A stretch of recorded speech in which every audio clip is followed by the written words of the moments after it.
Hi everyone, so this is the first video I'm actually doing about the construction of my house or our house, the one that I'm building with my wife in the kampung.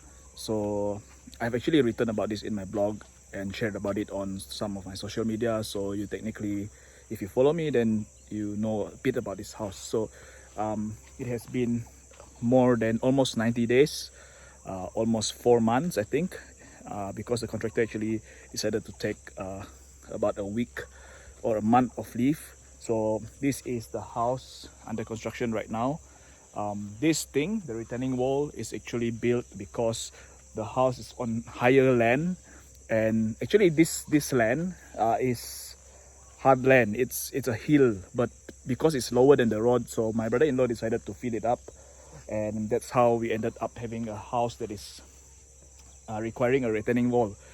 Most people probably wouldn't want to build a retaining wall because it costs quite a bit, but I told my wife after we discussed, we felt that might as well just do it one go, because if there's an erosion or whatsoever in the future, it will cost us even more to repair the damage. So just do it right now. So you can see that from the retaining wall until the house, there's quite a big area, so I think I can park my car at the back.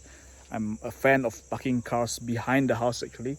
So this retaining wall was just built in the past 2 weeks, and they're still doing a lot of works on it, but you can see it looks quite neat already. And let's see what's happening in the house structure itself. Okay, so just a quick tour. I'm just sharing with you what's going on. And here, as you can see from outside, because if you go inside you can't really see it, but here's the kitchen. This particular window is a kitchen. In front of the kitchen is actually a small dining room, which, to be honest with you, I regretted because it's a bit too small than I anticipated. When I was drawing the plans, I thought it should be that size, but after they built up, they put all the walls and bricks and so on, then I realized, damn, it's small.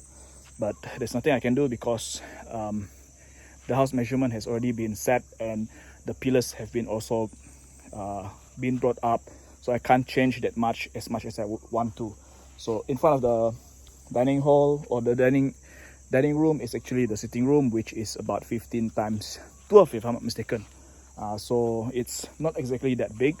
And here you have the bathroom. Okay, this one is the bathroom. This particularly small window is the bathroom. This is the common bathroom.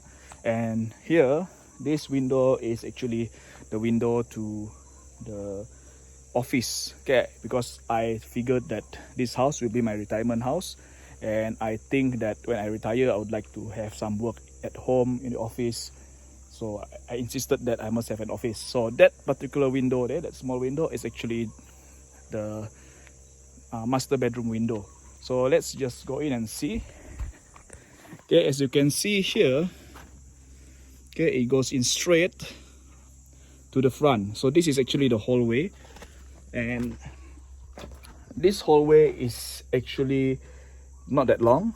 It's about, I think, 20 feet, and there's 2 small windows there, purposely done because I want this area to have some light, so I don't really need to on the light every time I pass through this area. That's the whole reason of that 2 small windows. It's actually like going to be a dead window. There's not going to be any way to open it. It's just for light to enter. And this is the office I mentioned just now. As you can see, it's quite small. And this is the dining room that I said I regretted. Okay, because if you notice, this area only fits 1 table, and once you sit on the table, you can't exactly move anymore. So I'm still thinking what's going to happen and how I'm going to put a fridge, ovens and so on. I mean, ovens are not much of a problem, but the fridge will be quite hassle to fit in here. It will make the room very, very small. But a lot of people say that this is how I feel now because the house is still under construction, but once it's ready, it probably will be bigger, but I somewhat doubt that. This is the master bedroom. You can see that's the master bathroom. Okay, it's bigger than the common one because it includes the sink, whereas the common one has a sink outside. And this is the second largest room which is the same size with the master bedroom. Okay, and you see the steel pillars here. This is actually my fault. Okay, as you can see that already doing the beam and also the roofing, but this particular beam is my fault because when I did the plan, the roof was very long, so I did not take into account how long the roof will be cut. All I thought was I wanted something easy to maintain, something that I can fix easily and does not waste a lot of material when it's being constructed. But unfortunately, once they were building the house, then they realized that the roof will be too long to cut by itself. So I think they realized that they had to shorten the center beam, and hence that particular thing, that big beam, which is not supported by any pillars as far as I know. It's just right in the middle of the whole house and supported by the bricks. I'm not so sure if it's what do you call it, proper to be done like that, but what do I know? I'm not an engineer, I'm not a structural engineer, I don't build houses. So if they say it's okay, then it's okay. So this is the 15 times 13, yeah, 15 times 13 living room. They have yet to wall it up because they said they will do it later. So as you can see, that's the big beam, which is not supported by any pillars except for that upper beam. So it'll be interesting to see, and hopefully, I do hope that it doesn't damage or spoil the structure and everything will last as it should, because yeah, repairing something that's damaged will cost a lot. So this is the house in general. This is actually the patio.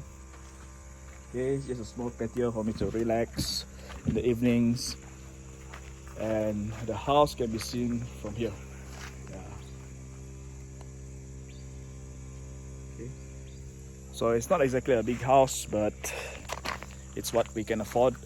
With price of things going up, skyrocketing, we are technically out of options. We can't spend as much to build a house. I mean, the cost that I'm building this house would probably cost so much less if I were to build it 3 years ago before the MCO. But after the MCO, everything shot up, and with the war, with our politics, economy not doing so well, everything just went skyrocketing. So the cost has actually ballooned. So anyway, we are hoping this house will be ready by September, and hopefully by then I will not be bleeding so much money anymore. So that's about it about this little house that we're building in the kampung. Thanks for watching and take care.